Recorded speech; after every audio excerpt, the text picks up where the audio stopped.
Tongoyo. Chairperson, Departmental Committee on Housing, Urban Planning and Public Works. Thank you, Mr. Speaker. Honorable Speaker, I beg to lay the following paper on the table of the House today, Thursday, 12th of June, 2025. A report of the Departmental Committee on Housing, Urban Planning and Public Works on its consideration of the Senate amendments to the National Construction Authority Amendment Bill, National Assembly number 59 of 2022. Thank you, Mr. Speaker. Thank you. Next order.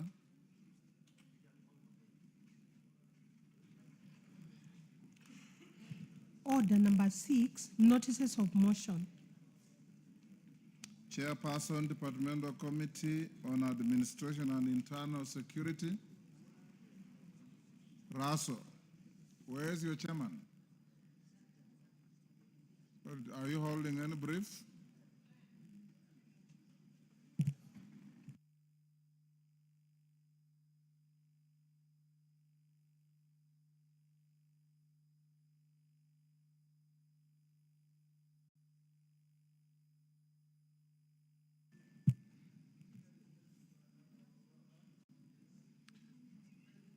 Leader, next order.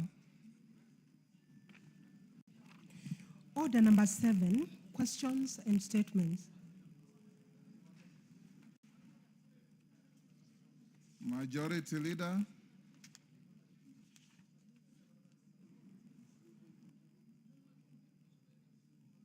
Your Thursday statement.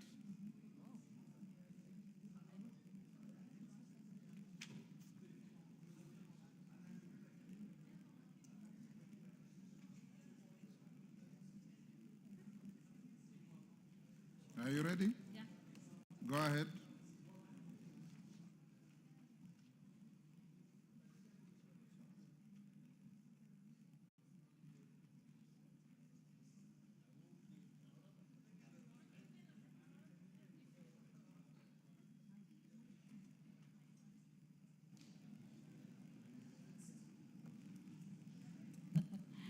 Honorable Speaker, Yes. pursuant to provisions of Standing Order 4.2a, I rise to give the following statement on behalf of the House Business Committee, which met on Tuesday, 10th June 2025, to prioritize business for consideration during the week.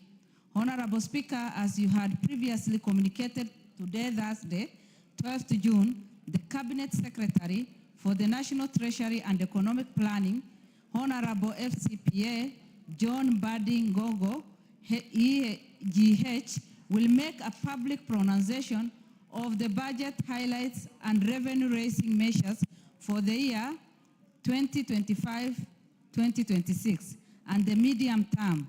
In this regard, I wish to remind members that the House is expected to prioritize consideration of the budget-related bills, taking into consideration the statutory timelines applicable to the budget-making process. Honorable Speaker, with regard to business scheduled for Tuesday next week, the House is expected to consider the following bills at various stages. Number 1, Committee of the Whole House on the Kenyan National Council for Population and Development Bill 2023. And B, consideration of Senate amendments to the National Disaster Risk Management Bill 2023. Number 2, second reading of A, the Finance Bill 2025, and B, the National Cohesion and Integration Bill 2023. Additionally, Honorable Speaker, debate will be undertaken on the following motions, some of which are subject to respective committees tabling their reports. Number 1, consideration of nominees for appointment to National Police Service Commission. Number 2, approval of the mediated version of the Division Revenue Bill 2025. Number 3, consideration of Senate amendments to the National Disaster Risk Management Bill 2023. Number 4, consideration of the performance audit report on the provision of service to the persons with disability by the National Council of Persons with Disability. And number 5, consideration of comprehensive economic partnership agreement between the Republic of Kenya and the United Arab Emirates.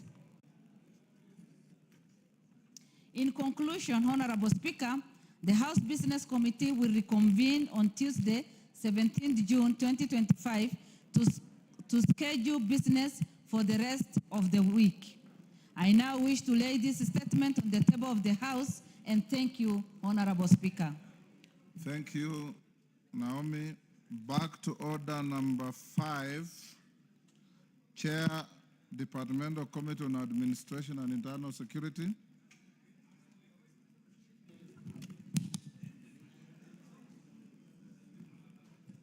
Lay your paper. Yeah. Thank you, Honorable Speaker. Honorable Speaker, I beg to lay the following papers on the table of the House today, Thursday, 12 June 2025. Report of the Departmental Committee on Administration and Internal Security on its approval hearing of the following nominees for the appointment as members of the National Police Service Commission. 1, Ms. Peris Muthoni Kimani, Mr. Benjamin Juma Ima, and Professor Coletta Suda. Thank you. I laid. At order number 6, proceed to give your notice of motion. Thank you, Honorable Speaker. Honorable Speaker, I beg to give the notice of the following motion, that taking into consideration the findings of Departmental Committee on Administration and Internal Security in its report on the approval hearing of nominees for appointment as members of the National Police Service Commission laid on the table of the House today, the 12th June 2025, and pursuant to the provision of Article 246(2) and 252 of the Constitution and Section 3 and 8 of the Public Appointment Parliamentary Approval Act Cap.7F, approve the appointment of the following nominees as members of National Police Service Commission. 1, Ms. Peris Muthoni Kimani, Benjamin Juma Ima, and Professor Coletta Suda. Thank you, Honorable Speaker. Thank you. At order number 7, Chair, Committee on Security and Internal, on Administration and Internal Security, you have a date with the House. Musa Sirma, be orderly. Please, no. Are you Thank ready? you. Thank you, Honorable Speaker. You did instruct me on behalf of this House, Honorable Speaker, to carry interrogation on the NPS, the IG, and the IPOA in regards to the unfortunate death of Albert Ojwang. And Honorable Speaker, I was to give a preliminary report on this House this afternoon, as you did instruct. But Honorable Speaker, we have just finished the interrogation 10 minutes ago, and the Secretariat have reported that they are not done with the report that I was supposed to table on this House. And I will kindly ask to be given up to Tuesday to be able to give a meaningful report before this House. But having said this, Honorable Speaker, good news, Honorable Speaker, the IPOA had confirmed to the committee that they are ready to arrest 3 individuals in connection to the murder of Albert Ojwang, Honorable Speaker. Actually, as early as now. Go on, then call mover. Yeah, I've said, Honorable Speaker. You know, it's not you to guide me. Go on. Tongo, you done? I know, Honorable Speaker, your attention was, of course, disrupted. I've said we are done with the interrogation of IG and IPOA just 10 minutes ago, and the report is not much ready, but I'm happy to report that IPOA had confirmed to us that they are ready to arrest 3 individuals in connection to the murder, as early as actually today. They are even actually looking for IG to give them the police to do the arrest. Thank you. Indeed, I've also been following the proceedings from my chamber, and I know you finished barely 20 minutes ago. Your request is not unreasonable. We will give you to Tuesday. It will be the first issue that will come to the floor of the House. Yes, Deputy Speaker. Thank you, Honorable Speaker. I just wanted to commend the Committee of Internal Security and Administration for the professional manner in which they conducted the interrogation of the DCI and the Interior Ministry in relation to the death of Albert Ojwang. It was not a public gallery theater like that happened in the Senate. They were very clear and very focused and deliberate on ensuring that whatever questions were asked were leading to ensuring that they get justice for the family of Albert Ojwang. So I want to congratulate the committee for their professionalism. Thank you, Honorable Speaker. Members, you know today is a day for special business. The chairman of the committee has said, order. The chairman of the committee has said, and I see many members of that committee here because I was following the proceedings, that they just finished the interrogation of the security agencies, and he's told you what remedial action is taking place, and he'll bring a report on Tuesday to which I'll allow you to debate if you wish. Yes, Minority Leader. Mr. Speaker, thank you for your guidance, Mr. Speaker. Mr. Speaker, this is a very, very serious matter, and it is good that Parliament seized of it, Mr. Speaker, and we have faith in the Committee of National Security of Parliament, Mr. Speaker, to bring us a very detailed report on what happened, Mr. Speaker. Mr. Speaker, this is a young man who has lost his life in a very mysterious way, Mr. Speaker, and the family is grieving. But I want to add to it, Mr. Speaker, that let us not politicize this matter. Let us leave the investigative agencies to do their work and report to this House, Mr. Speaker, and report to the country, Mr. Speaker. When one of our colleagues here abducted himself, the police did a fantastic job. They told us what happened. So, Mr. Speaker, we expect a detailed report of that nature, Mr. Speaker, from the police soon as possible, Mr. Speaker. Because, Mr. Speaker, as people from the Fish Lake region, we are grieving, Mr. Speaker. We have lost a very young, prominent young boy, Mr. Speaker, who had a very bright future. But when I see people taking advantage of it politically, Mr. Speaker, I feel very sad, Mr. Speaker. So, Mr. Speaker, I am very happy that you directed the Committee of National Security to look into this matter, and also the police and the Independent Police Oversight Authority. Mr. Speaker, I want a report as soon as possible so that we know what happened to our son as people from the South Nyanza region, Mr. Speaker.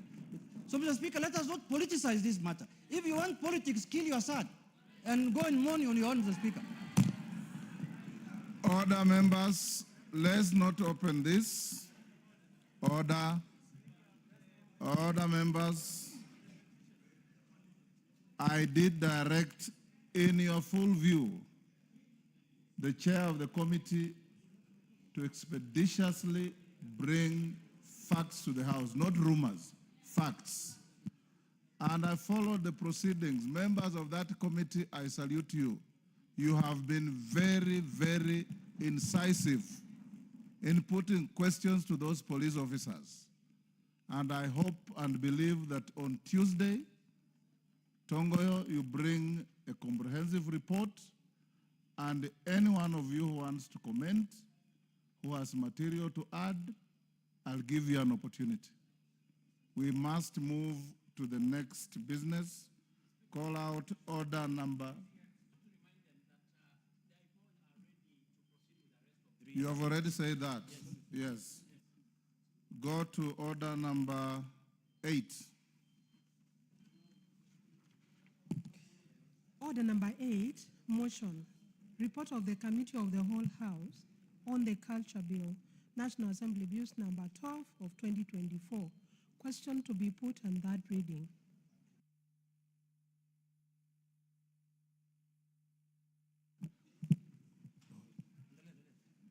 Honorable members, I'll now put the question at order number 8, which is that this House do agree with the report of the Committee of the whole House on its consideration of the Culture Bill, National Assembly Bill number 12 of 2024.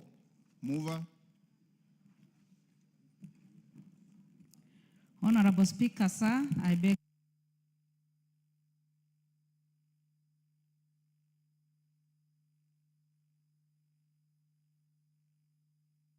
Thanks to the disruption by the Minority Leader, that this House do agree with the report of the Committee of the whole House on its consideration of the Culture Bill, National Assembly Bill number 12 of 2024. As men of that opinion say aye.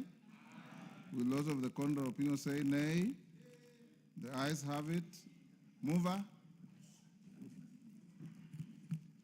Honorable Speaker, sir, I beg to move that the Culture Bill, National Assembly Bill number 12 of 2024 be now read a third time, and I also request Honorable Catherine Omanyo, a strong member of that group, to second.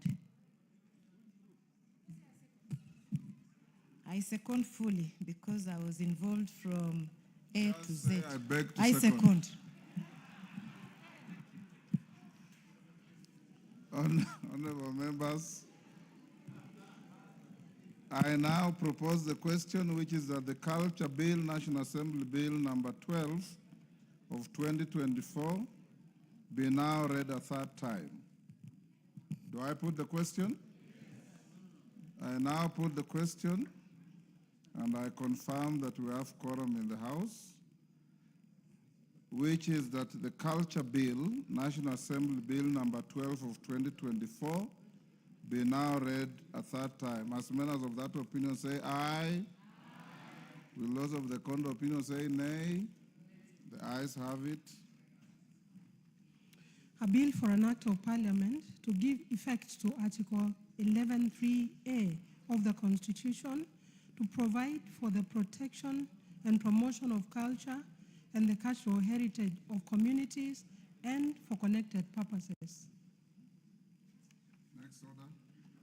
Order number 9, motion.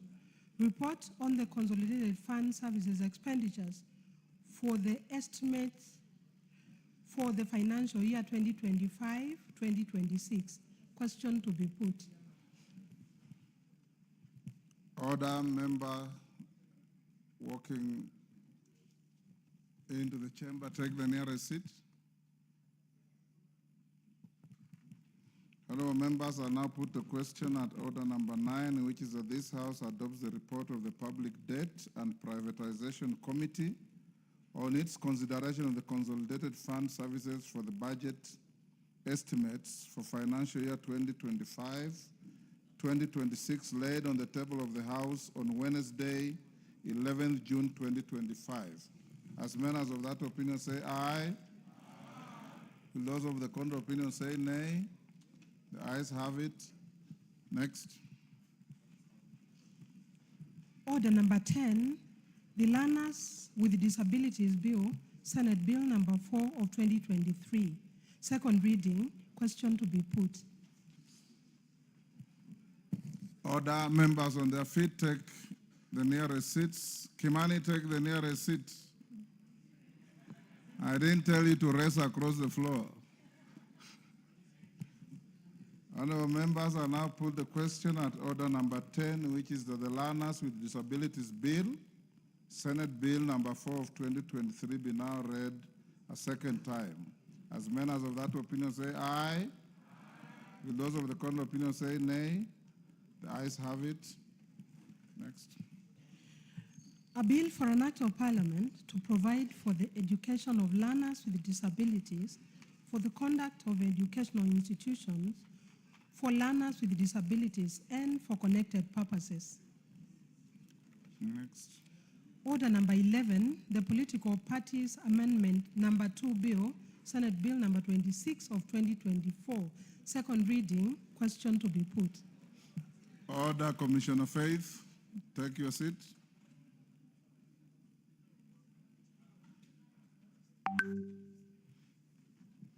I'll now put the question at order number 11, which is the political parties amendment Bill, number 2 bill, leading towards Senate Parliament Bill buildings, number 26 leading of towards the 2024, Treasury. be now read What the happened second earlier time. was that As members the of that opinion say crowd aye. that had actually assembled Those of here, the the opinion say protesters, nay. actually what Ayes have happened is that that particular number kept bill for on an act of increasing, and now parliament to this amend the led Political to Parties a very, Act very, very heavy 7B deployment and of for elected anti-riot purposes. police officers. Right now, they Next, Chair of Budget Committee, you have Finance, sorry, you have some papers to lay on the table.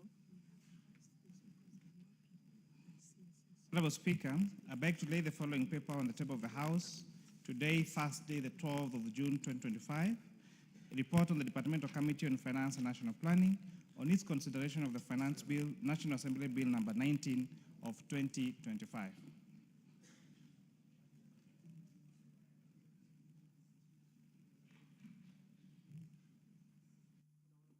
Thank you. Yes, Minority Leader.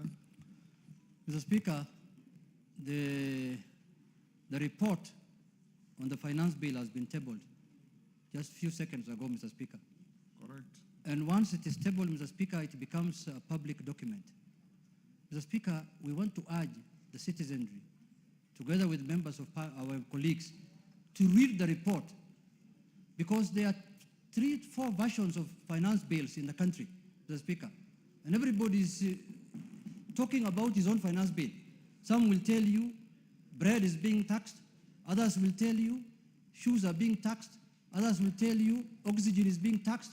Mr. Speaker, the real finance bill, and it is recommendation and it is report, which they did extensive public participation, has just been tabled, Mr. Speaker, by the chairman of the Finance Committee. So I'm talking to the country at large and colleagues that please, this is the finance bill that has been brought. This is the finance bill of 2025. There is no another finance bill, Mr. Speaker. So it is important for the public to know that from today they can collect the report from the Parliament and read it, Mr. Speaker, as the real finance bill and not the fake one that is being propagated by certain people in certain villages, Mr. Speaker. It can't be said any better, honorable members. I want to emphasize what I've been telling you over and over. You are elected to come and legislate in this house, not at funerals. And you'll see many, many of you going to oppose non-existent clauses in the bill at funerals. But when you come to the house, you are nil by mouth. That is not how to legislate. Yes, Robert Mbui. Yeah, thank you, Mr. Speaker. You know, the finance bill is not being tabled today. It's been around. Yes. What is being tabled today is the the report report of the committee. Yes. So we've been discussing the finance bill, and the public has been discussing the finance bill, so that those contents that were probably very uncomfortable for people would be removed. So I wanted to clarify that. But Mr. Speaker, I just wanted to, before the CS for Treasury comes here, you know, we have two major issues that as members of parliament we are still, you know, waiting to get a solution to. One of them is the issue of CDF funds for this financial year. And the other issue is a decision made by a court on a matter of RMLF. It would have been important for us to get an answer so that we can be comfortable listening to the PS. Otherwise, we'll be seated here feeling bitter and listening to the PS, the CS giving us a story. So, Mr. Speaker, I don't know, is there a way we can get a response from the chair of NGCDF and also the chair of BSC on those two matters? Thank you, Mr. Speaker. Honorable Robert Mbui, you have a legitimate concern, but I want to also advise you that 10 minutes before I came to the chamber, your colleagues from both sides of the House, numbering close to 100, walked to the Speaker's chamber with exactly the same concerns. And I did explain to them in very clear terms and details. And we reached an understanding that the worries that you have, since you are not in the meeting, are neither here nor there. We are okay, and you will be okay. And if you want to order Honorable Naika It's out of order to do what you are doing, and you are a senior in this house. So, Robert, I know the concerns are legitimate, and the process we are taking are equally satisfactory. So hold your horses on that. I am your last line of defense on all these issues, and you know that. Majority Leader, would you now look for the Minister of National Treasury and walk him into the chamber for the solemn business of this afternoon?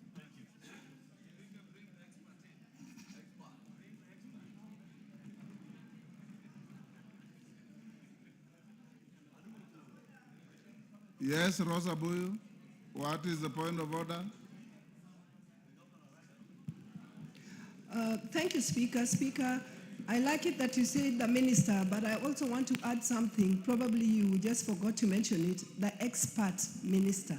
Thank you, Mr. Speaker.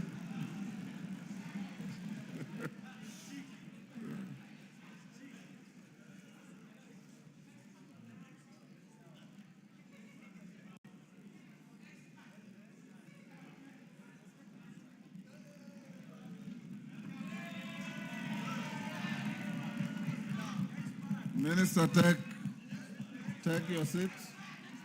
Take your seat. Order. Members on their feet, take your seats.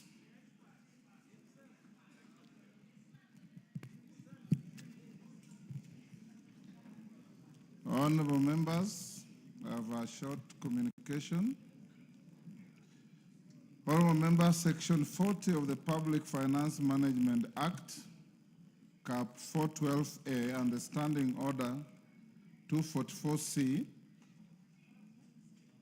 Who is the member with his phone?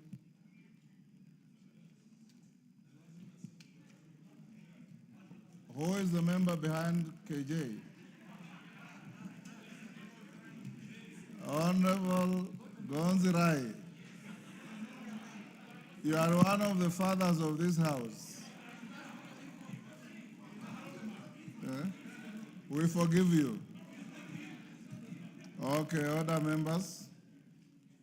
Section 40 of the Public Finance Management Act, Ksh.4.2 and Standing Order 244C require the Cabinet Secretary for the National Treasury and Economic Planning to make a public pronouncement on the budget policy highlights and revenue-raising measures for the national government each financial year.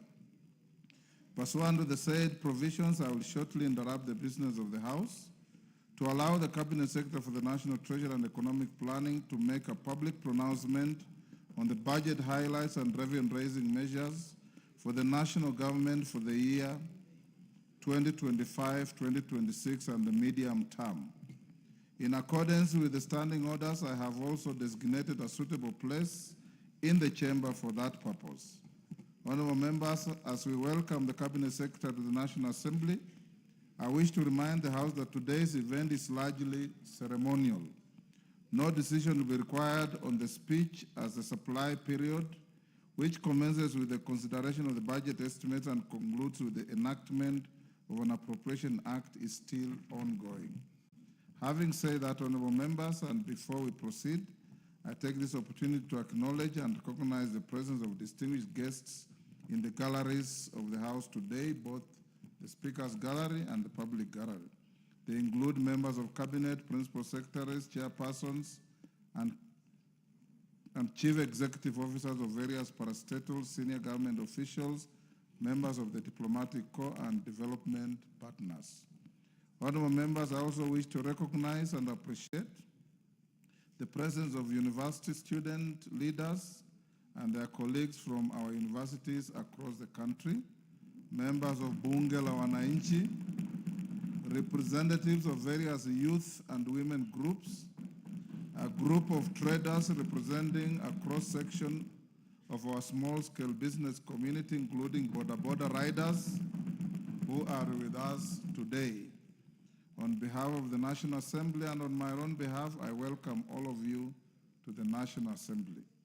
Before I invite the Cabinet Secretary to make the pronouncement, I wish to remind the House that in accordance with the provisions of Standing Order 244C3, the Cabinet Secretary shall be heard in total silence, without question or clarification being sought by any one of you. Honorable members, and you'll only cheer by thumping your feet, not by verbal expressions. Honorable members, I now interrupt the business of the House to allow the Cabinet Secretary to make a public pronouncement on the budget policy highlights and revenue-raising measures for the national government for the financial year 2025-2026. The Cabinet Secretary for the National Treasury and Economic Planning, Honorable FCPA John Mbadi, AGH. You are now invited to proceed. I thank you, members.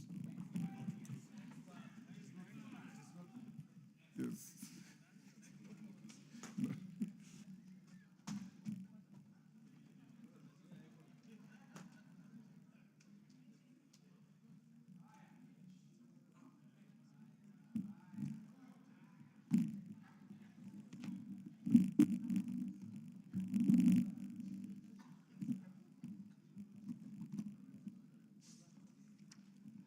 Thank you, Mr. Speaker, and honorable members of the National Assembly. I want to thank you, Mr. Speaker, for granting me this opportunity to read budget highlights and revenue-raising measures for 2025-2026. Mr. Speaker, it is with great honor and privilege that I present to this esteemed House and the people of Kenya the budget statement for the financial year 2025-2026 budget.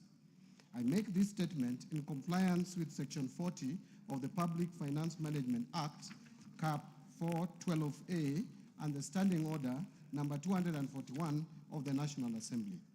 Mr. Speaker, these legal provisions give life to the building constitutional requirements of good governance to which the President and certainly the National Treasury and Economic Planning remain fully committed to. Mr. Speaker, at the outset, allow me to express my sincere gratitude to His Excellency, Honorable Dr. William Ruto, the President of the Republic of Kenya and Commander-in-Chief of the Defense Forces, for the trust he bestowed upon me by appointing me as the Cabinet Secretary for the National Treasury and Economic Planning to provide leadership in economic and financial affairs of our country. I remain mindful of the aspirations and high expectations of the Kenyan people as I serve in this office. The Constitution protects realization of economic, social, and cultural rights, which includes the rights to adequate food, to adequate housing, to education, right to health, to social security, and to take part in cultural life, to water and sanitation, and also right to work. This budget, Mr. Speaker, speaks to these rights and reaffirms the priority policies and strategies aimed at stimulating economic recovery articulated in the bottom-up economic transformation agenda, otherwise known as BETTER, while highlighting the achievements over the past 2.5 years in enhancing the livelihoods of Kenyans. At its core, BETTER has adopted a value chain approach, focusing on strategic investment in areas that generate the highest impact, particularly in job creation and income generation at the grassroots level. Mr. Speaker, significant successes have been achieved through targeted intervention and structural reforms. These measures have laid a solid foundation for economic recovery and set us on a path towards long-term growth and stability. Mr. Speaker, let me mention just a few achievements under BETTER. First, the Kenyan economy has remained resilient and registered an average growth of 5.2% for the period between 2023 and 2024, outpacing both global growth of 3.3% and 3.8% for the sub-Saharan African region over the same period. Other macroeconomic fundamentals such as inflation and exchange rates have strongly rebounded and are projected to remain stable. Second, the government has rolled out fertilizer and seed subsidies to farmers across the country, and that has boosted production in key food value chains and revived underperforming or collapsed export crops such as pyrethrum. Since February 2024, Mr. Speaker, a total of 6.5 million registered farmers have benefited from the fertilizer subsidy program. And as a result of these initiatives, the cost of fertilizer has declined by 67% from Kenya shillings 7,500 in 2022 to 2,500 in 2025. While maize production has increased by 38.9% from 61.7 million bags in 2022 to 85.7 million bags in 2024. This is a clear demonstration of the positive impact of our agricultural reforms towards food security and improved household income. Third, to support livelihoods and small businesses, the government has disbursed loans amounting to over 75 billion by the end of May 2025 through the Financial Inclusion Fund, popularly known as the Hustler Fund. This initiative has provided access to affordable credit to over 26 million customers with a strong base of 9 million repeat borrowers and a repayment rate of 79%. A total of 4.5 million borrowers are eligible to be graduated to the mainstream financing institutions. And to build a culture of savings for the future, the fund has also successfully mobilized 4.5 billion in savings from its beneficiaries. Fourth, to enhance the attainment of universal health coverage, the government has expanded social health insurance. And as of May 2025, more than 22 million Kenyans were registered with the Social Health Authority, what we call SHA, representing a remarkable 175% increase in membership compared to the 8 million previously enrolled under the defunct National Hospital Insurance Fund, NHIF. This marks a major milestone, Mr. Speaker, in our health sector reforms and brings us closer to our goal of equitable, affordable, and accessible health care for all. Fifth, in fulfillment of the commitment to deepen home ownership and close the housing gap, the government has facilitated the construction of affordable housing units across the country. Since September 2022, 2,379 affordable housing units have been completed across 4 counties, with another 11,000 units in the last stages of completion. The units have been advertised for sale to the public through the Bomayangu platform.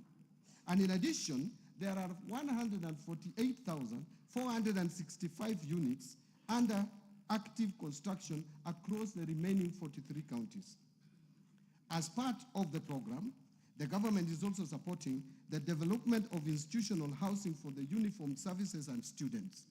Mr. Speaker and honorable members, these efforts have created over 250,000 direct and indirect jobs for Kenyans. In addition, over 11 billion has been ring-fenced for Juakali and MSMEs to support local fabrication of steel doors, windows, and other construction materials. Sixth, to drive digital transformation and inclusion, the government has expanded last-mile fiber optic connectivity to 13,590 kilometers in 2025, up from 8,900 kilometers in 2022, an increase of 53%. 2, established 285 digital hubs across the country, and also increased the number of digitized government services from 350 in 2022 to 20,985 in 2025 through integration with the e-citizen and mobile platforms, ensuring seamless access for all Kenyans. Seventh, to promote access to reliable and competitive energy, the government has expanded energy generation by installing an additional 167 megawatts of electricity from 3,076 megawatts in 2022 to 3,243 megawatts in 2025. This has enabled connection of 932,839 more customers to electricity. The system peak has increased from 2,149 megawatts of electricity in July 2022 to 2,316 megawatts of electricity in February 2025. The total number of customers connected to electricity has increased to 10 million in 2025 from 8.9 million in 2022. Eighth, to boost education and training outcomes in the country as a tool of creating equality in the society, the government has invested significant resources and implemented radical changes in the education sector. And these include resolving the uncertainty around the competency-based curriculum, CBC, launching of the Kenya Education Management Information System to consolidate all existing student registers from early childhood development to institutions of higher learning into a single centralized database. And three, rolling out of a new student-focused higher education focusing model with special emphasis for students from vulnerable families. Additionally, in order to improve the teacher-student ratio, the government has recruited 76,000 teachers, including junior secondary school teachers.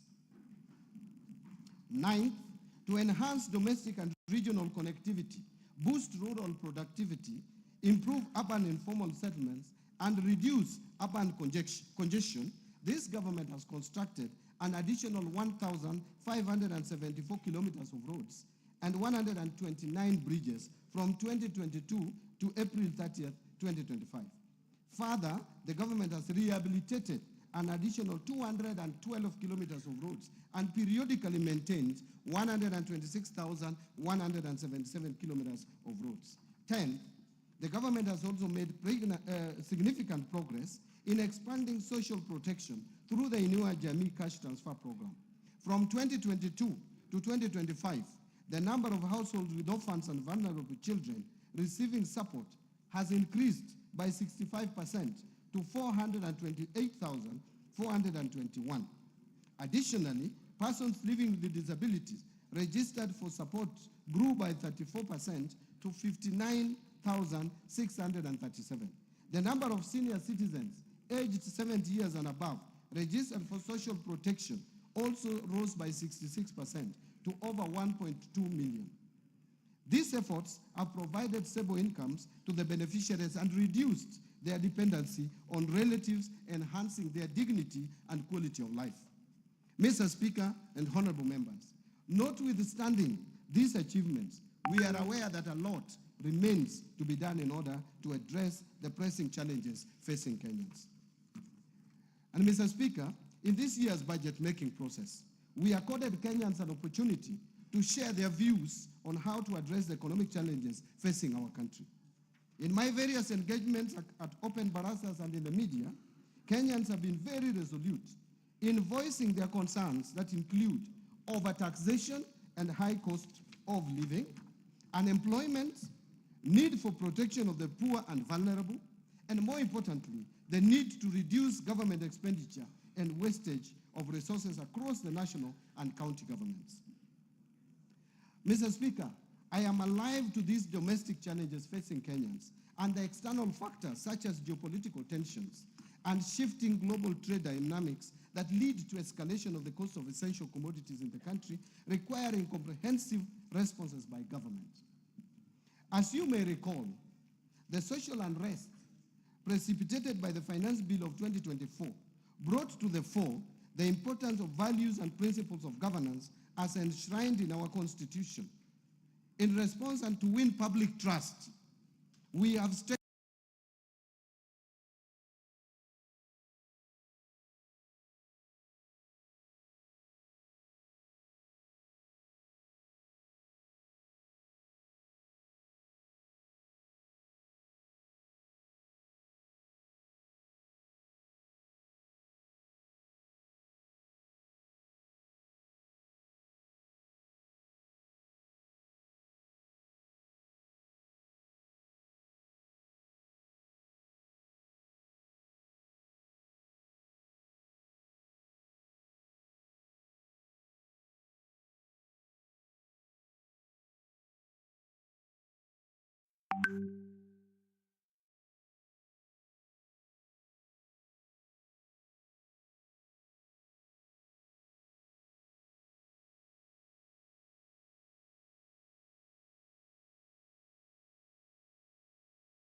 We adopted the zero-based budgeting, where every budget item has to be justified at the beginning of every financial year. This process was used in the preparation of the financial year 2025-2026 budget, which is the first time it is used, and which budget I submitted to this House on the 30th of April 2025. Second, in response to concerns on unrealistic revenue projections, we have reduced revenue projection to be in line with the trends. Therefore, Mr. Speaker, revenue projections in the financial year 2025-26 budget and over the medium term are consistent with the growth of the economy.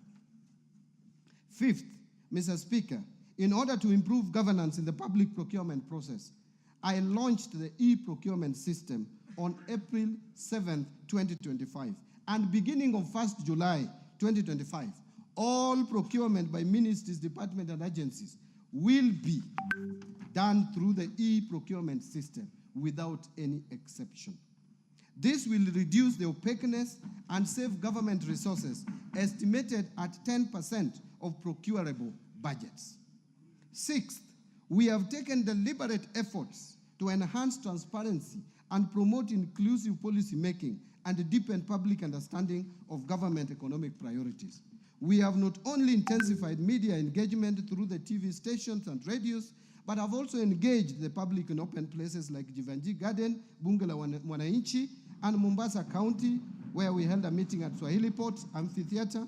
Similar engagements have also taken place in other locations in Nairobi, Mombasa, Eldoret, and Nyeri, thereby providing valuable insights and lessons which have been taken into consideration while preparing this budget. Seventh, Mr. Speaker, in order to create additional jobs for the youth, the government has begun rolling out Climate Works, a nationwide program that will engage over 110,000 youth across all 47 counties. The program started last year in Nairobi's informal settlements and has been a great success. Now it is being expanded to the rest of the country. Climate Works is designed as a social support program that gives young people paid work to improve their communities. The youth will help build roads, plant trees, and clean up the environment in their neighborhoods. Thus, through this climate work, the government is not only providing a paycheck to help young people meet their immediate needs, but also offering financial support to help them develop themselves and their families. Indeed, the program enables them to save money and prepare for their next steps, including starting businesses, continuing their education, or finding long-term jobs. I encourage all our youth to register ahead of the registration deadline. Today, Mr. Speaker, having heard Kenyans loud and clear, we have accommodated their diverse concerns in the financial year 2025-2026 budget. And in this regard, this budget provides highlights of the measures the government has taken to stimulate economic recovery, strengthen macroeconomic stability, and enhance resilience of our economy. Mr. Speaker, achieving these strategic objectives will require that we pull in the same direction. It is in this context that His Excellency the President has urged us to put our differences aside, build bridges, and focus on implementation of strategic interventions for a better Kenya. Mr. Speaker, in this respect, the theme for this year's budget is stimulating sustainable economic recovery for improved livelihoods, job creation, and business and industrial prosperity in line with better. That is bottom-up economic transformation agenda. That is the theme. Mr. Speaker, as we move forward in the implementation of the government's agenda, we are also conscious of the fiscal constraints that demand our collective attention and thoughtful action. One, rising demands for increased public spending, which could lead to either higher debt or the need to raise taxes, both of which require careful consideration and balanced decision-making given current public concerns.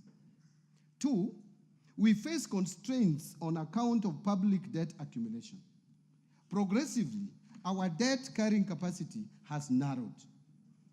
This calls for prudence and discipline on how we manage and take on new debt. And finally, we face the challenges of mobilizing higher tax revenues as we must balance the need for increased revenues with the need to keep the cost of doing business low to stimulate economic growth. Mr. Speaker, honorable members, these constraints are interlinked, and addressing them effectively requires strategic planning, fiscal discipline, and a commitment to long-term sustainability. In this regard, this budget will continue to implement a fiscal consolidation plan designed towards slowing down the growth of public debt while protecting service delivery to our citizens. Given the limited resources we have made tough choices by curtailing funding to lower priority areas. This has allowed us to redirect our scarce resources towards the better core pillars and enablers, accelerating outcomes for citizens while maintaining pro-poor spending in health, education, and vulnerable groups. Mr. Speaker, the rest of my statement will present the economic context around which this budget is prepared, policy priorities and structural reforms under better, the proposed resource allocations as well as revenue-raising measures that the government will implement in the financial year 2025-2026 budget. And therefore, let me start with economic policy context. And I will first speak to the global context. Mr. Speaker, 2025-2026 budget has been prepared in the context of heightened uncertainty due to recent tariff wars and the intensification of geopolitical tensions, which continue to pose significant risks to global economies. In this regard and respect, global economic growth is expected to slow from 3.3% in 2024 to 2.8% in 2025, and finally to 3% in 2026. Now, let me come to the domestic economy. Mr. Speaker and honorable members, on the domestic front, the economy has remained resilient, as I stated earlier, recording an average growth rate of 5.2% for the years 2023 and 2024. This performance is higher than the global average of 3.3% and also higher than the sub-Saharan African region average of 3.8 over the same period. This strong growth reflects the impact of sound and deliberate policies, as well as the resilience of our well-diversified economy. These factors have enabled us to withstand significant domestic and external shocks while maintaining a steady path of progress. In 2024, the economy grew by 4.7%, supported by positive growth in all sectors except construction and mining. This growth was lower compared to 5.7% in 2023, mainly due to adverse effects of floods in the second quarter and the anti-finance bill protests in the third quarter of 2024 that disrupted economic activities. In fact, our economy closed down for about 3 months. Mr. Speaker, the government's policy interventions have strengthened the macroeconomic indicators as reflected in the following achievements. Number one, inflation rate has declined to 3.8% in May 2025 from a peak of 9.6% in October 2022. The prices of essential food items, including sugar, milk, maize flour, wheat flour, bread, and rice, among others, have eased. For example, the price of 2 kilograms of sifted maize flour has declined to 156.9 shillings in May 2025 from Kenya shillings 177.7 in October 2022. Similarly, cost of energy and power has also come down over the same period. Second, in response to the decline in inflation, the Central Bank of Kenya has gradually eased monetary policy, lowering the central bank rate from 13% in August 2024 to 9.75% in June 2025. With the easing of monetary policy stance, interest rates have been declining. For example, the 91-day Treasury bills rates have declined from an average of 15.9% in May 2024 to 8.3% by May 2025. In addition, the average commercial bank lending rates that peaked at 17.2% in November 2024 have since declined to 15.7% in April 2025 and are expected to decline further. This decline has not only reduced the cost on government debt, but is also expected to stimulate lending by banks to the private sector and support economic activity. And third, foreign exchange market has remained stable, supported by a narrowing in the current account deficit and improved investor sentiment and confidence in our economy. The current account deficit narrowed to an all-time low at 1.3% of GDP in 2024 from 2.5% of GDP in 2023, supported by export of goods, resilient tourism, and remittance inflows, and a contraction in food imports. As a result, our foreign exchange reserves have increased to their highest levels and stood at US dollars 10.5 billion, which is equivalent to 4.7 months of import cover by 30th of May 2025, and continue to provide adequate cover and a buffer against any short-term shocks in the foreign exchange market. The exchange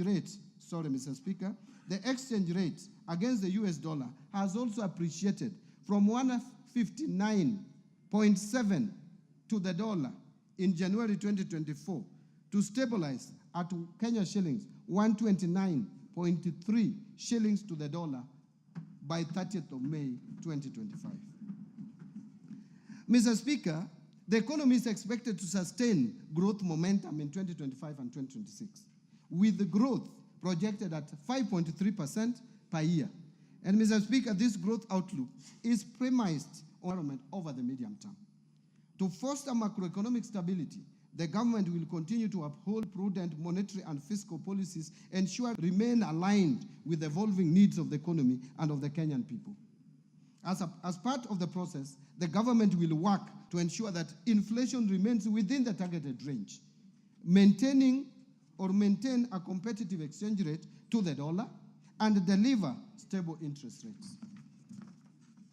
Fiscal policy stance over the medium term will continue to support the government's priority programs under better through a growth-oriented fiscal consolidation path.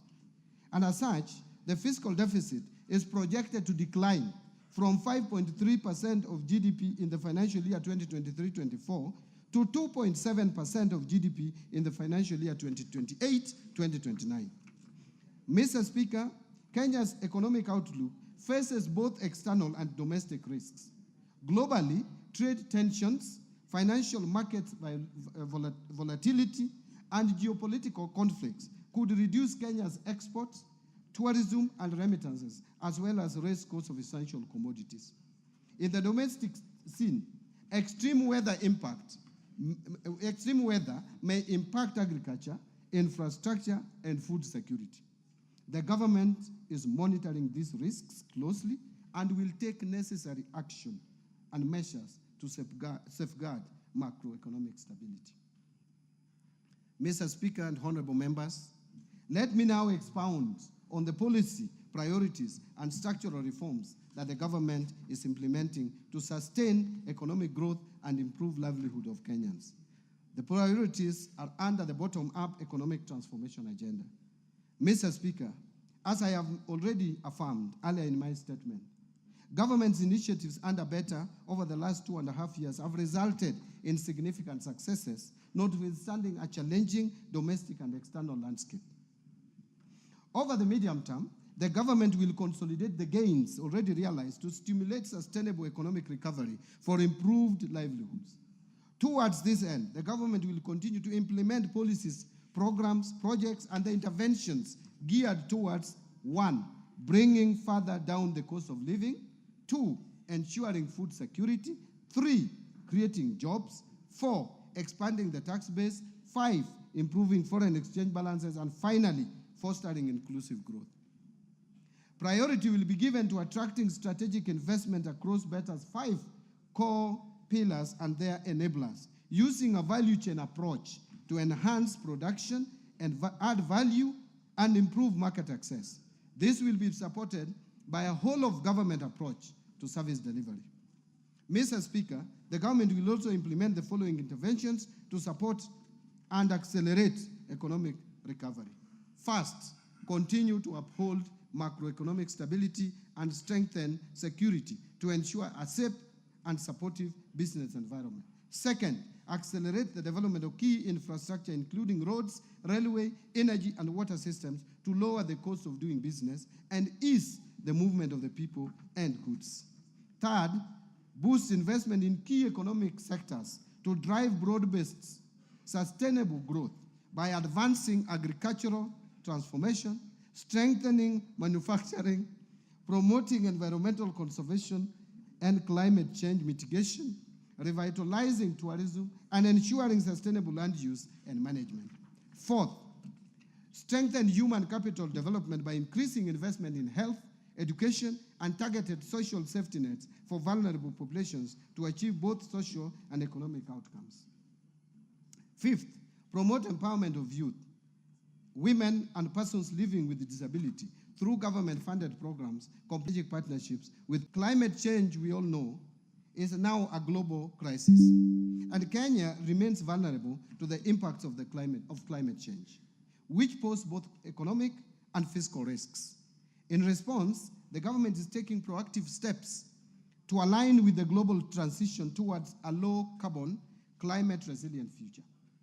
To address the challenges and opportunities in climate finance and investment, the government has developed a number of frameworks, including climate finance mobilization strategy, national policy framework on green fiscal incentives, carbon market framework, as well as the national green taxonomy. To diversify our financing sources, address budget deficits, and fund social and environmental sustainability projects, the government is developing a sustainability-linked bond framework that will allow the issuance of a bond. We reaffirm our dedication to protecting our environment, safeguarding livelihoods, and building a climate-resilient Kenya for current and future generations.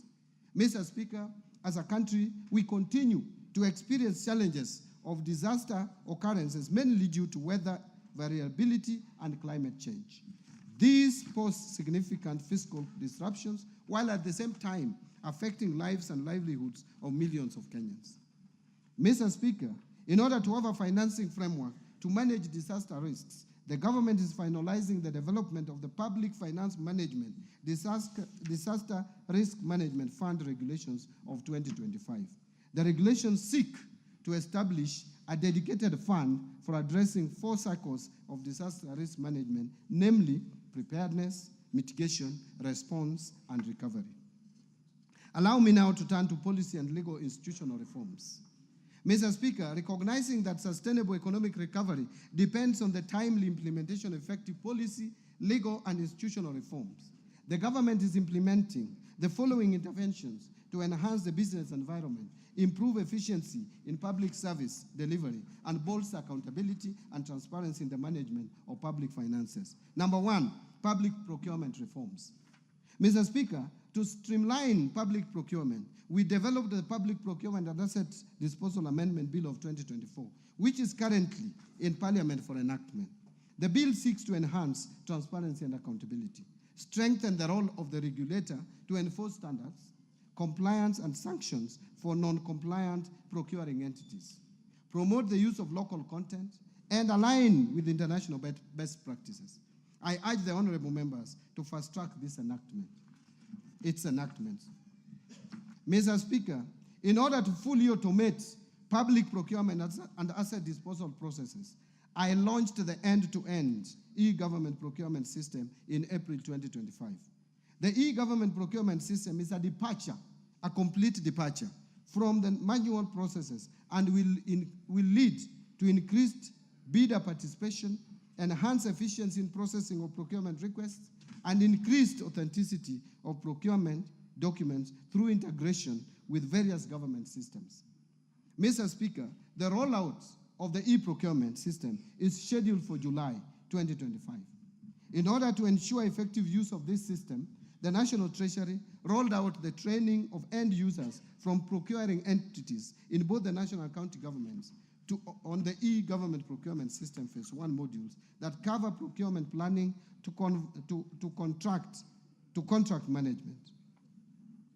We have since trained suppliers, and to date, 400 e-government procurement system end users comprising public finance management staff and suppliers from both the national and county governments have been trained in readiness for full rollout in July 2025. Next, I want to speak to restraining growth of public sector wage bill, which has been of serious concern. Mr. Speaker, the government continues to implement measures aimed at reducing the ratio of the government wage bill as a share of tax revenue with a view to free much-needed resources for priority social and development spending. The government will implement the following initiatives to control the wage bill. First, the government will fully implement the unified human resource management system across all public sector entities by July 2025. This initiative is part of broader efforts to enhance public sector efficiency, improve management of wage bill, and ensure the effective utilization of public funds. Second, the Salaries and Remuneration Commission continues to sustainably reduce the number of allowances in public service through a phased approach aimed at streamlining allowances to improve transparency, accountability, equity, and fairness, thereby ensuring total public compensation bill is affordable and fiscally sustainable. To this end, the Salaries and Remuneration Commission will progressively review allowances and benefits in the future collective bargaining agreements, aligning them to the allowances policy guidelines for the public service. Allow me now to turn to state corporations reforms. Mr. Speaker and honorable members, state corporations are a major source of fiscal risks to public finances due to management and operational inefficiencies. An assessment conducted by the National Treasury to determine viability of state corporations identified critical gaps and vulnerabilities. Mr. Speaker, to address the vulnerabilities, the Cabinet in January 2025 approved reforms to streamline state corporations and enhance governance and accountability of the corporations. The reforms target to address operational and financial inefficiencies, enhance service delivery, and reduce over-reliance on exchequer support by state corporations. The approved reforms include the following. First, merger of 42 state corporations into 20 entities to improve operational efficiency and eliminate redundancy, as some have duplicating and or overlapping mandates. Second, dissolution of 25 state corporations and their functions transferred back to their parent ministries or other state corporations. Third, restructuring 6 state corporations to align their mandates for improved performances. Fourth, declassification of 4 public funds currently categorized as state corporations and transferring their functions back to the relevant ministries. And fifth, declassification of 13 professional bodies currently categorized as state corporations to private entities with no exchequer budget. Mr. Speaker,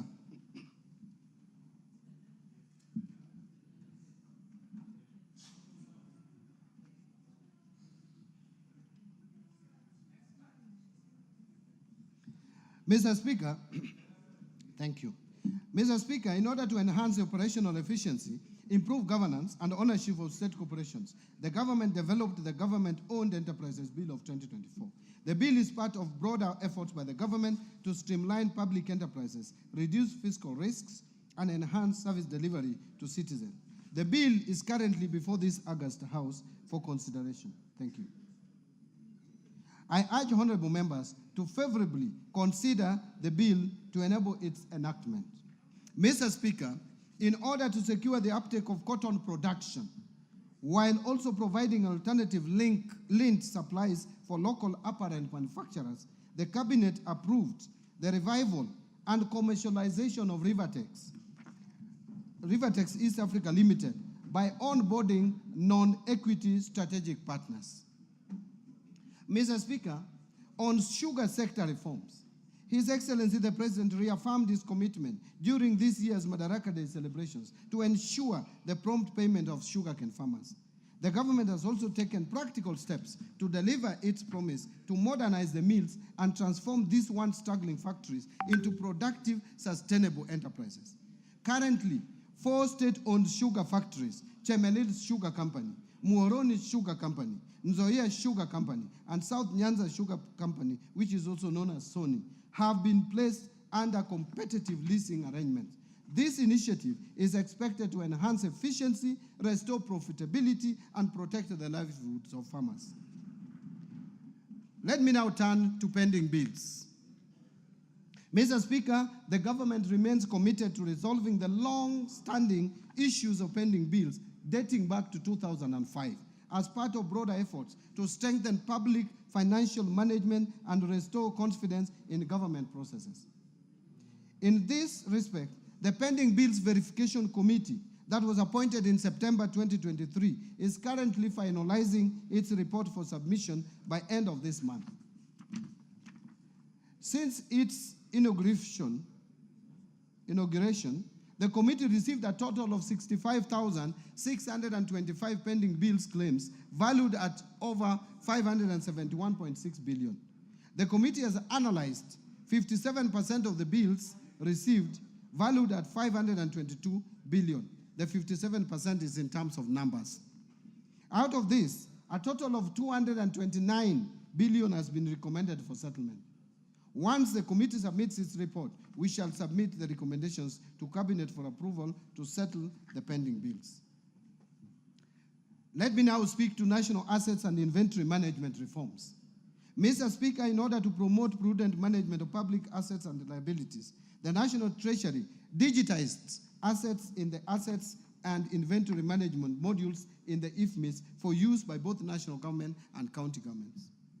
Already, 52 state departments have gone live on the IFMIS asset module and are at various stages of uploading their registers for 6 asset categories, namely land, building, motor vehicles, ICT equipment, office equipment, and furniture and fittings. In addition, a roadmap is in place to roll out the module to the county government, and this reform will enable accounting officers have visibility of all assets and inventory under their control and facilitate optimal assets utilization. Mr. Speaker and honorable members, to enhance the management and utilization of public assets, the government is developing a policy on public sector asset valuation. The policy will support accurate financial reporting, strengthen fiscal discipline, and inform evidence-based public investment decisions. In addition, the government will develop framework to facilitate identification of public sector assets, and this will ensure accuracy and completeness of assets register, which are critical for transition to accrual basis of accounting. On financial sector reforms, Mr. Speaker, the banking sector has remained stable and resilient with a strong asset base, which grew by 1.5% from 7.6 trillion in April 2024 to 7.7 trillion in April 2025. To anchor the banking sector to continue playing its role in Kenya's socio-economic transformation, various reforms have been implemented, which include, first, the Central Bank of Kenya lifted the moratorium on licensing of new commercial banks in Kenya in April 2025. This is expected to attract foreign direct investment in the sector, resulting in competition and consequently reduce lending rates. Second, to promote the greening of banking sector, Central Bank of Kenya in April 2025 issued the Kenya Green Finance Taxonomy and the Climate Risk Disclosure Framework for implementation by the sector. The Kenya Green Finance Taxonomy is a tool to classify whether particular economic activities are green or environmentally sustainable and promote the transition to a low carbon economy. The Climate Risk Disclosure Framework is aimed at enabling banks to integrate climate-related risks into their governance, strategy, risk management, and disclosure frameworks. It is also intended to enable banks to leverage on business opportunities from efforts to mitigate and adapt to climate change. And third, issuance of guidelines on global liquidity standards and leverage ratios. The Central Bank of Kenya in April 2025 issued guidelines on liquidity coverage ratio, net stable funding ratio, and leverage ratio for the banking sector. These guidelines will enhance the banking sector's liquidity and capital frameworks to promote greater financial stability and resilience, thereby ensuring that banks have the ability to withstand unexpected shocks, maintain stable funding, and manage their risk profiles effectively.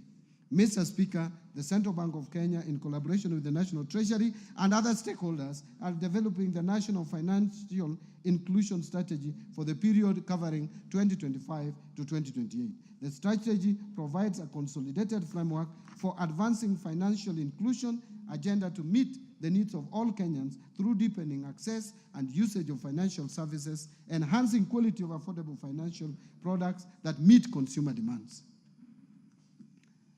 Mr. Speaker, to strengthen digital finance in Kenya, the government will continue to implement the National Payment Strategy for the period 2022 to 2025 and fast-track finalization of a national policy on digital finance. In order to reform and modernize the national payment system, Central Bank of Kenya is doing the following. 1, undertaking a comprehensive review of the national payment system legal and regulatory framework. 2, implementing a fast payment system that seeks to address persistent challenges in interoperability, affordability, and the high cost of digital transaction. And 3rd, effective 1st July 2025, the Kenya Electronic Payment and Settlement System will transition to a 24/7 settlement capability.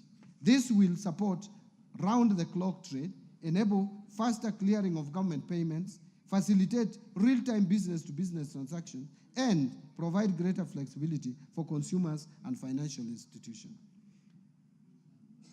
Mr. Speaker, following the grey listing of the Republic of Kenya by the Financial Action Task Force in February 2024, the government has continuously addressed the technical deficiencies identified in Kenya's Mutual Evaluation Report, which was published by Eastern and Southern Africa Anti-Money Laundering Group in September 2024. Mr. Speaker, as you are aware, one of the technical deficiencies identified in the Kenya's Mutual Evaluation Report was lack of a policy and regulatory framework to the virtual assets and virtual assets service providers. In order to regulate this sector, the government has developed the Virtual Asset Service Providers Bill 2025, which is currently before Parliament. Again, I urge honorable members to fast-track its enactment. On capital markets development, to further deepen the capital markets, the government continues to review the legal and regulatory framework to address emerging issues in the sector. In particular, the government overhauled the public officer regulations and collective investment schemes regulations to spur uptake of products while ensuring that investors are protected. The government has also approved new regulatory frameworks to support credit ratings and alternative investment funds, which have attracted a lot of interest from investors. Further, the government is in the process of reviewing the regulatory frameworks for licensing, margin trading, conduct of business for market intermediaries, and mergers, acquisitions, and takeovers. Once in place, these regulations will reinvigorate capital markets activity and make our capital markets more facilitative and efficient. Mr. Speaker, to diversify the government sources of financing, a Sukuk bond has been issued while other Sharia-compliant products are in the pipeline. The first Sukuk bond raised 3.2 billion, which has been effectively deployed in the affordable housing program and pension reforms. Mr. Speaker, in the Tax Laws Act, now I turn to the pension reforms. Mr. Speaker, in the Tax Laws Amendment Act 2024, we introduced a number of incentives aimed at increasing disposable income to our senior citizens once they retire. And I thank this Honorable House for passing this Tax Laws Amendment Bill in December. We, among others, increased tax deductible amount, removed tax on all retirement benefits, and introduced tax exemption on pension savings towards post-retirement medical schemes.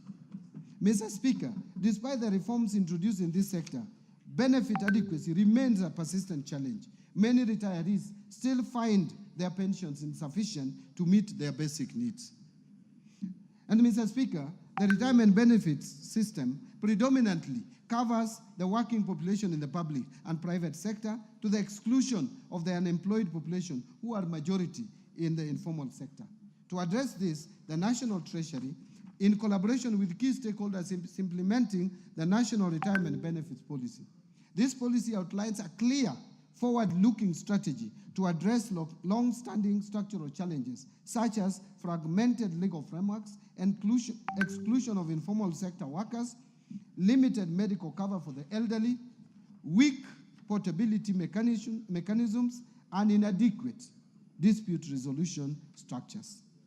Mr. Speaker, the government remains committed to fulfilling its obligations to retired public servants while ensuring that our pension system is modern, inclusive, efficient, and sustainable. In this respect, the government is undertaking reforms aimed at delivering faster, more transparent, and citizen-friendly pension services. Key among these reforms is the re-engineering of the pension management information system, which, together with the launch of a pension self-registration platform, will significantly improve data accuracy, enhance biometric verification, and reduce pension processing time from several months to less than 30 days. These reforms will also ensure real-time claims tracking and integration with the national identification and payroll system, reducing errors and potential leakages. The re-engineered pension management system is planned for rollout on 1st of July 2025 and will transform pension administration by 1, enabling ministries, departments, and agencies to submit pension claims online at source through integration with government human resource systems. 2, allowing pensioners and beneficiaries to access services remotely and track the status of their claims in real time.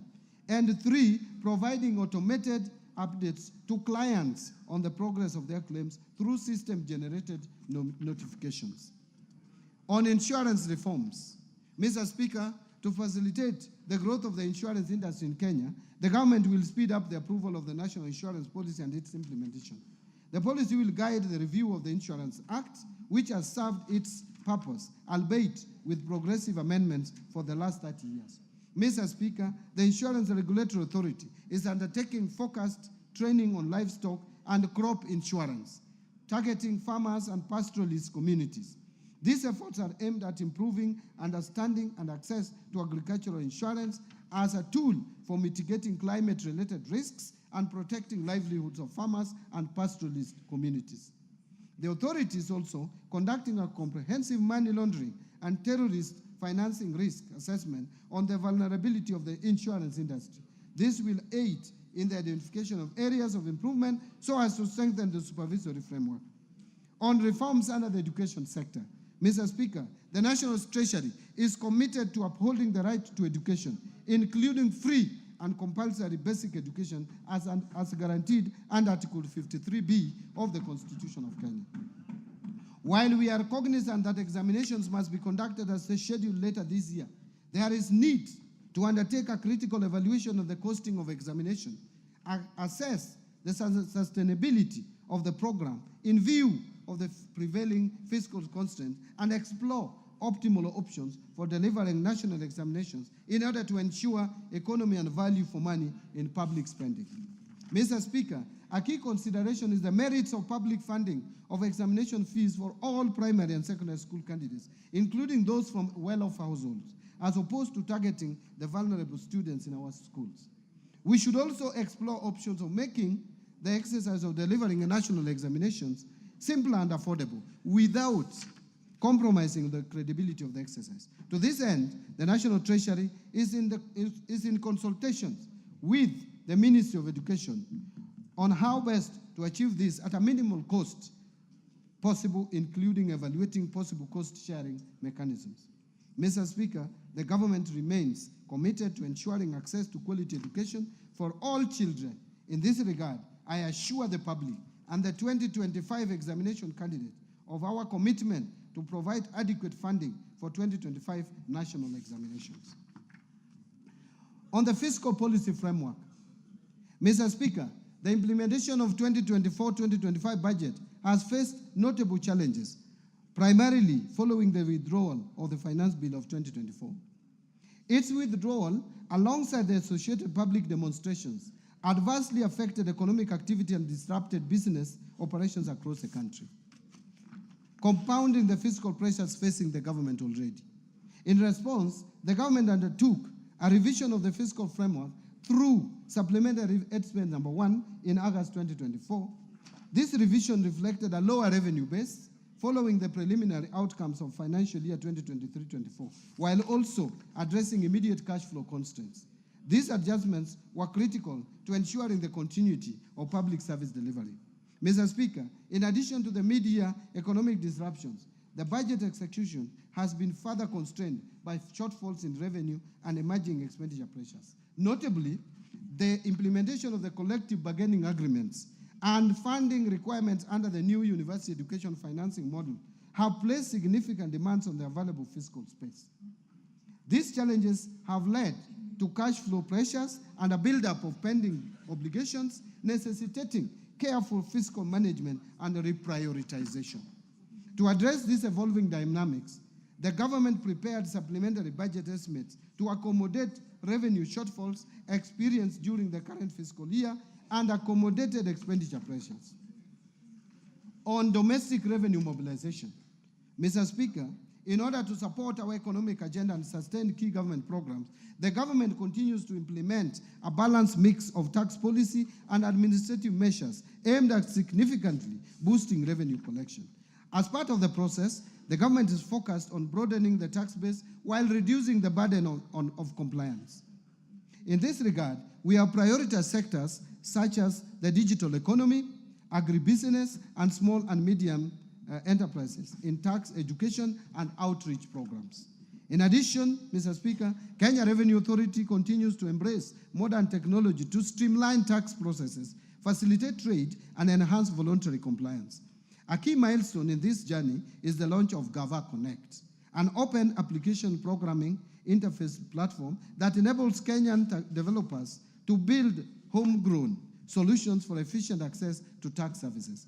This program enhances service delivery, improves transparency, and strengthens our ability to detect tax evasion. Mr. Speaker, Kenya Revenue Authority has also introduced several digital tools to simplify compliance and boost operational efficiency. One is what we call auto-populated VAT returns for seamless, accurate tax filing. Two, simplified pay returns, accessible via mobile, web, and application program interface. Three, electronic rental income tax system that has enabled transparent rental income declarations. And four, forecourt electronic tax invoice management system integration in the petroleum sector, connecting fuel dispensers to point-of-sale terminals. This enables real-time transmission of sales data to electronic tax invoice management system, simplifying compliance and ensuring greater transparency in fuel transactions. Mr. Speaker, these solutions are more than just tech updates. They are the drivers of economic empowerment and accountability. Indeed, by simplifying tax procedures, developing user-friendly digital platforms, and providing on-the-ground support, Kenya Revenue Authority is nurturing a fair and inclusive tax culture, one that enables businesses to thrive while meeting their obligations.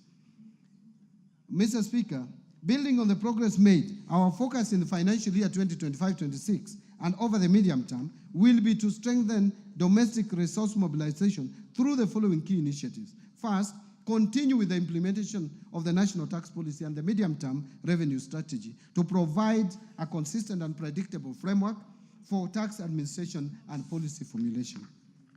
Second, continue with the automation of tax administration processes to improve the overall efficiency of the tax system.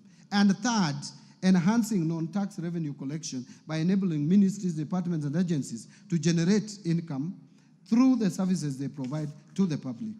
Mr. Speaker, as part of our broader fiscal reform agenda, the government is undertaking targeted tax administrative reforms aimed at strengthening our revenue base and promoting inclusive economic growth. These reforms will focus on three key objectives. First, reducing tax expenditures. Mr. Speaker, tax expenditures stood at 3.38% of GDP in 2023 to unlock additional revenue for national government. We must reduce that tax expenditure. Second, expanding the tax base and enhancing compliance in line with the goals set out in the medium-term revenue strategy. And third, streamlining the tax structure to encourage domestic production, attract investment, and stimulate economic growth. Mr. Speaker, allow me to speak to improving efficiency of public expenditure. Here, Mr. Speaker, in our continued effort to ensure prudent fiscal management, the government will sustain and deepen measures aimed at strengthening expenditure control and enhancing the efficiency and effectiveness of public spending. To this end, the government will implement a series of targeted actions, which include: 1, utilization of the launched end-to-end procurement system to maximize value for money, enhance efficiency and transparency in public procurement processes. 2, rolling out of a human resource management system across all national government ministries and departments, as well as county government, to support better management of the public wage bill. 3, scaling up the use of the public-private partnerships framework for commercially viable projects to attract private sector participation in public service delivery, what we call PPP. 4, improving the public service pension administration through rolling out the pension management information system. And 5, fast-tracking governance reforms in state corporations to strengthen accountability, efficiency, and financial sustainability. I want to now turn to revenue projections.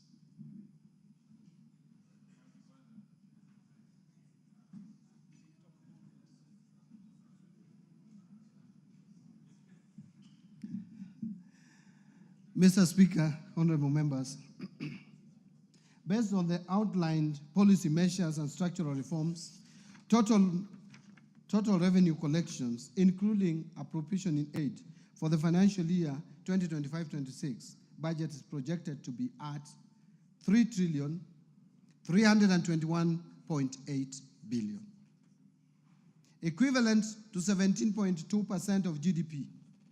Of this amount, ordinary revenue is projected at Kenya shillings 2,754.7 billion, which is equivalent to 14.3% of GDP. And ministerial appropriation in aid, or if you like, non-tax revenue, is projected at 567 billion shillings. Grants are projected at 46.9 billion, or 0.2% of the GDP. Having talked about revenue projections, let me now turn to expenditure projections. Mr. Speaker, total expenditure in the financial year 2025-2026 budget is projected at 4,291.9 billion, equivalent to 22.3% of GDP. And of this, recurrent expenditures will amount to 3,134.4 billion, equivalent to 16.3% of GDP. And development expenditures, including allocations to domestic and foreign finance projects, contingency fund, and equalization fund, will amount to 693.2 billion, equivalent to 3.6% of GDP. Total allocation to county governments is projected at 474.9 billion, of which equitable share is 405.1 billion. Fiscal deficit and financing. Mr. Speaker, the resultant fiscal deficit, including grants, is projected at 923.2 billion, which is equivalent to 4.8% of GDP, down from the estimated 997.5 billion, or 5.7% of GDP in financial year 2024-25. The fiscal deficit for the financial year 25-26 budget will be financed by net external borrowing of 287.7 billion, equivalent to 1.5% of GDP, and net domestic borrowing of 635.5 billion, which is equivalent to 3.3% of GDP. Public debt management. Mr. Speaker, Kenya's public debt is projected to remain with these sustainable levels over the medium term. In present value terms, the debt to GDP is projected to progressively decline from 63% in 2024 towards the debt anchor of 55% or minus 5% of GDP plus or minus 5% of GDP for 2028. To support the projected decline in debt levels, the National Treasury will continue implementing various reforms as guided by the medium-term debt management strategy, including liability management operations, continue pursuing use of concessional loans from multilateral, bilateral, and limited commercial sources such as international bond issuances. Additionally, reforms targeted to support domestic market development will eventually reduce the cost of public debt while sustaining fiscal consolidation efforts to ensure debt remains within sustainable levels. Further, the government will explore emerging funding instruments such as debt swaps, diaspora bonds, sustainability-linked bonds, and environmental, social, and governance debt instruments to fund budget deficit and manage public debt. This strategic approach will not only diversify our financing options, but also strengthen international partnerships and promote sustainable growth. Mr. Speaker and honorable members, the government is keen on sustaining transparency and improving efficiency on public debt service. To this end, the National Treasury is in the process of integrating the Commonwealth Meridian Debt Management System with the Integrated Financial Management Information System, IFMIS, and the core banking systems of Central Bank of Kenya. On public-private partnerships framework, Mr. Speaker, the government continues to strengthen the role of public-private partnerships in financing our development agenda. Currently, there are 32 PPP projects at various stages which are targeted to mobilize 70 billion shillings in the financial year 2025-2026 through private investments in priority sectors, including energy, water, housing, health, and transport. So, Mr. Speaker, to enhance transparency and accountability at all stages of project life cycle while implementing PPP, I recently issued a circular on mandatory disclosure requirements for all privately initiated proposals. This measure is part of our broader effort to strengthen the integrity of the PPP program and to ensure that private sector participation in public projects fosters public trust. Mr. Speaker, the National Treasury in May 2025 received the final report of the Committee of Experts on leveraging local financial markets for investment into public-private partnerships and implementation. The committee recommended the establishment and operationalization of PPP Implementation Trust Fund as the central mechanism for enhancing private sector participation in PPPs, particularly through institutional and retail entities. Additionally, Mr. Speaker, the PPP regulations under consideration by Parliament will enhance clarity around PPP processes, thereby enhancing efficiency and project delivery. This will also unlock a pipeline of county-level specific PPP projects in partnership with development partners. In strengthening public finance management reforms, number one is migration to accrual accounting. Mr. Speaker, to strengthen management of public resources, all government ministries, departments, and agencies adopted accrual accounting as of 1st July 2024. The first accrual-based financial statements are expected for the financial year ending 30th June 2025, which is a few days away. The accrual accounting will enable the government to account for all assets and liabilities, including all government assets. Second, Treasury single account. Mr. Speaker, to enhance cash management, the migration of ministries, departments, and agencies to the Treasury single account is progressing well. The Central Bank of Kenya is scheduled to go live with its T24 system upgrade in July 2025. This upgraded platform will support the implementation of Treasury single account core functionalities and facilitate the National Treasury to roll out the key elements of the Treasury single account system. Concurrently, the National Treasury is on track to onboard county governments in 2026. The final phase will involve integrating all remaining national government entities into the Treasury single account by financial year 26-27. Third, zero-based budgeting. Mr. Speaker, to reorient the budgeting and expenditure framework, the government adopted the zero-based budgeting approach while finalizing the financial year 25-26 budget. To implement this approach, the National Treasury developed a budget costing tool that was integrated into the IFMIS budget module for the national government. The zero-based budgeting approach compels all ministries, departments, and agencies to justify expenditures from scratch, thus ensuring resources are allocated to high-impact activities. It promotes transparency, efficiency, by requiring clear justification and critical assessment of spending. Mr. Speaker, I know this statement is long. And by the way, Mr. Speaker, you know Kenya is not a small economy. We are number 6 in Africa. And we have jumped over Ethiopia. So you can't have a 3-pager statement for an economy as big as Kenya. Gone without apology. Gone. Thank you, Mr. Speaker. Thank you very much. So far, so good. Yeah, Mr. Speaker, I'm now turning to resource allocation so that honorable members can appreciate and the Kenyan people where we have allocated the limited resources that we have. Mr. Speaker, now let me highlight the government spending priorities for financial year 25-26. Expenditures for the financial year 25-26 will consolidate the gains realized under the bottom-up economic transformation agenda, with special focus placed on promoting investment in core pillars and their enablers through a value chain approach.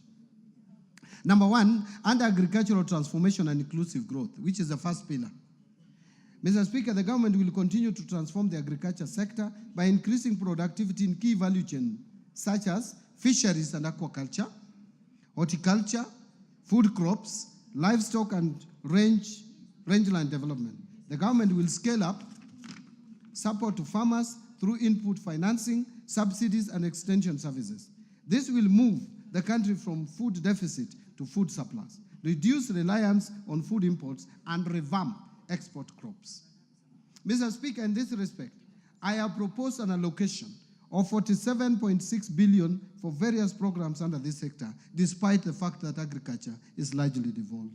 This includes 8 billion for the fertilizer subsidy program, 10.2 billion for the National Agricultural Value Chain Development Project, 800 million for small-scale irrigation and value addition project, 1.2 billion for food security and crop diversification project, and 5.8 billion for the food systems resilience project. Mr. Speaker, to promote livestock production, I have proposed Kenya shillings 2.3 billion for de-risking, inclusion, and value enhancement of pastoral economies programs.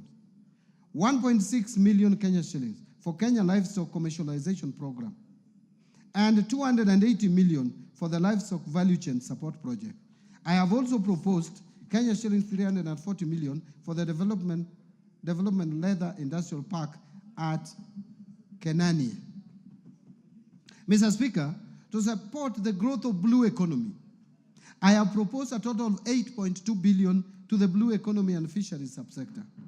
This includes 2.3 billion for aquaculture business development project, 2.4 billion to the Kenya Marine Fisheries and Socio-Economic Development Project, and 500 million for the Kabonyo Fisheries and Aquaculture Training Center.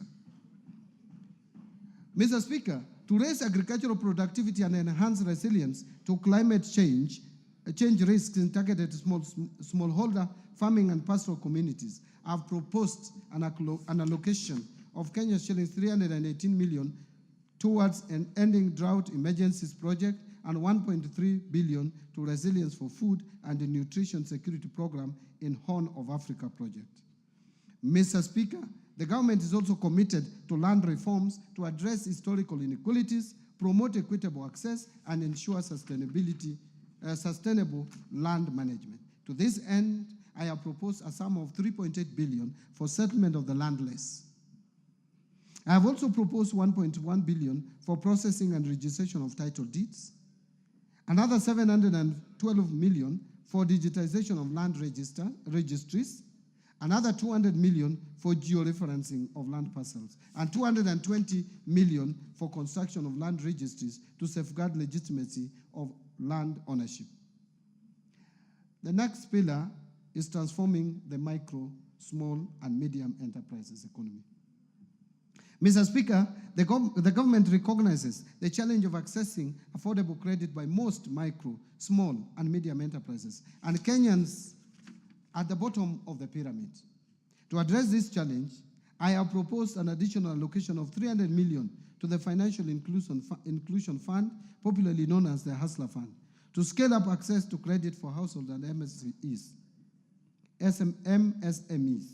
I have also proposed an additional 308 million for the Youth Enterprise Development Fund, 550 million for the Center for Entrepreneurship Project, and 1.3 billion for Rural Kenya Financial Inclusion Facility.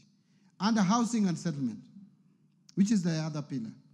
Mr. Speaker, the government is committed to facilitating the construction of decent, safe, and affordable houses for Kenyans.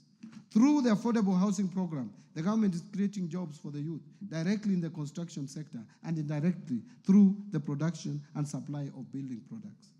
To continue supporting this initiative, I have proposed an allocation of 128.3 billion for the housing, urban development, and public works subsector.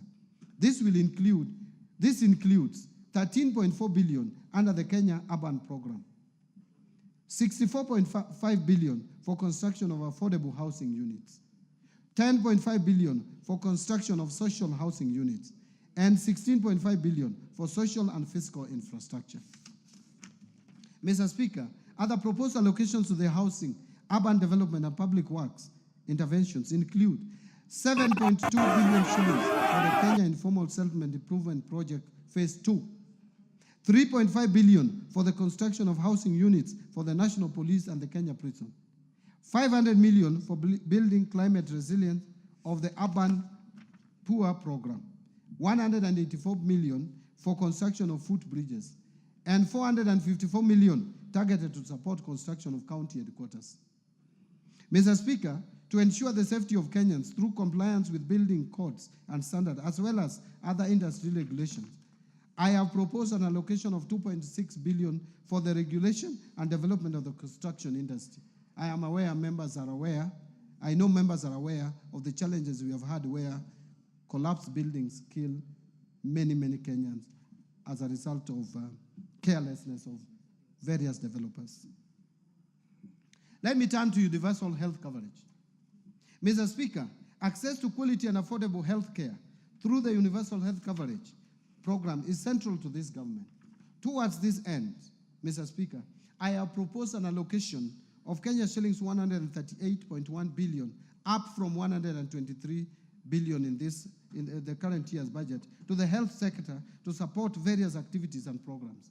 This includes 6.2 billion for universal health coverage, coordination, and management, 13.1 billion for primary health care, and that is up from 7.1 billion in the current year, and 430 million to provide medical cover for the orphans, elderly, and disabled persons in our society.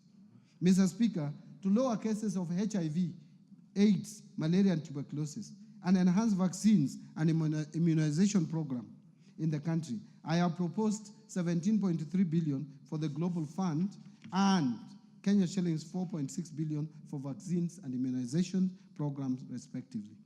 Mr. Speaker, to enhance early diagnosis and management of cancer and reduce the burden of treatment of chronic and critical illnesses among Kenyans, I have proposed an allocation of 8 billion to the Emergencies, Chronic, and Critical Illnesses Fund to be managed by SHA, and this has moved from 5 billion shillings in the current budget.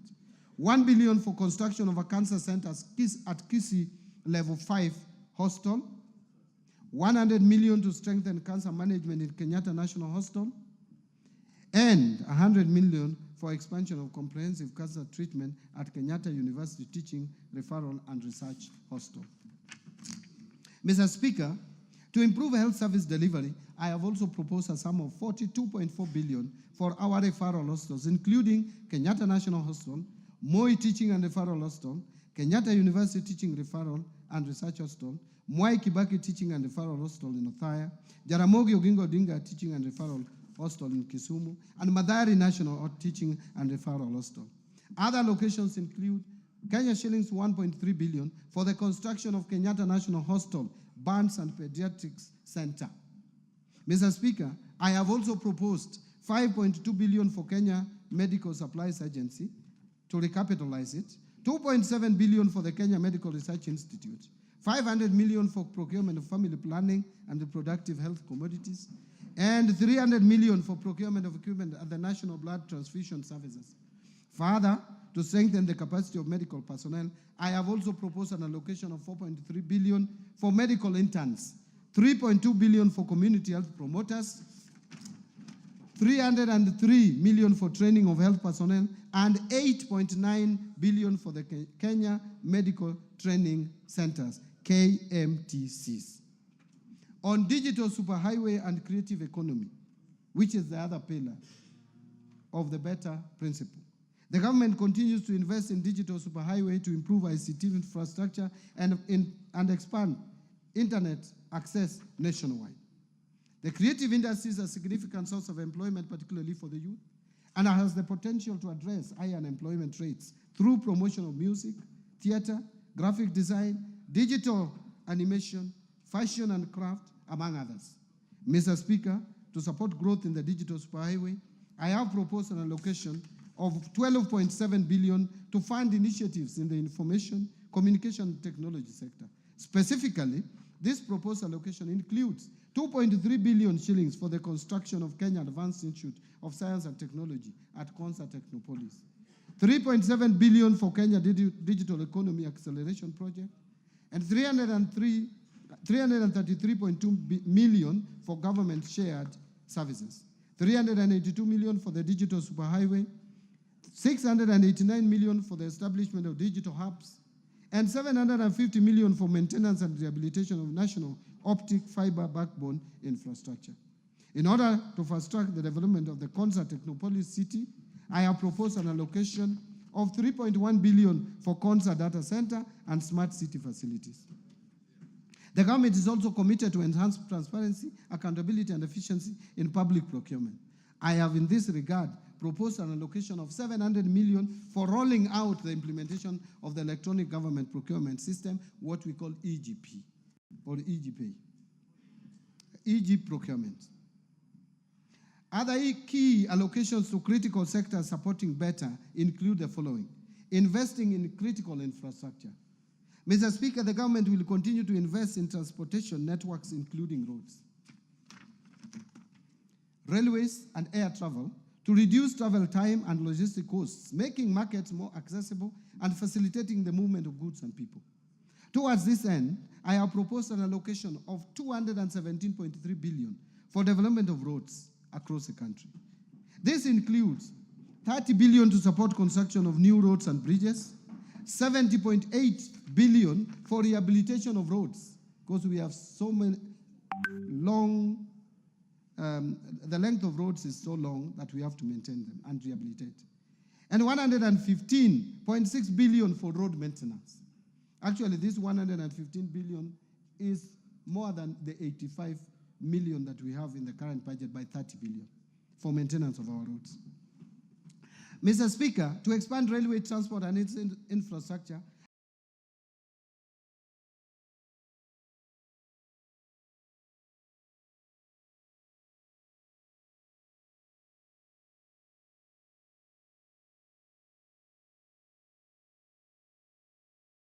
$331 million for Nairobi bus rapid transport project, and 298.7 million for promotion of e-mobility projects. To facilitate movement of goods and people in our inland waters, I have also proposed an additional 110.4 million for acquisition of ferries for Lake Victoria.